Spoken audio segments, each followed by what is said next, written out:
Hello and welcome to Provenance and Patterns of Fraud, Season 1, Episode 4, Involuntary Investment. My name is Dave, founder of PegLeg, and this series we talk about fact patterns that I've lifted from actual cases. So the detail will not be enough to identify the people or persons involved, although if they are watching, they will probably know that it is about them. In this case, we have, let's talk about provenance and patterns of fraud. So these are typically due diligence failures and middlemen failures. These are the far and away the most common problems we see with fraud being at one or more points in the supply chain. Okay, so in this case, we had an American client who reached out to procure some gloves, large amount of gloves. They found a group in Singapore that claimed to be able to procure medical glove, 510K we're talking about here. So immediately we have a due diligence issue that we can ourselves without relying upon the middlemen, find out, provided they'll give us the name of the ultimate supplier. In this case, the money was sent to Singapore, which was then sent to Thailand. A contract was entered into between the subsidiary of the Singapore company here in Thailand and a purported, I would say, allocation holder of some sort.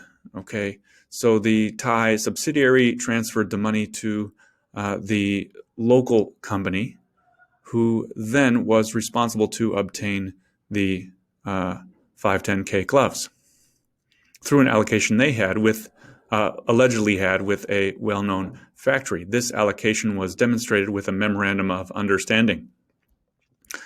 Okay, however, the brand that was selected for the medical gloves, although the purported allocation holder was registered on the FDA website, there was no 510K associated with their registration, so they should not have been registered on the FDA database to begin with, because you're supposed to do that after you have your 510K.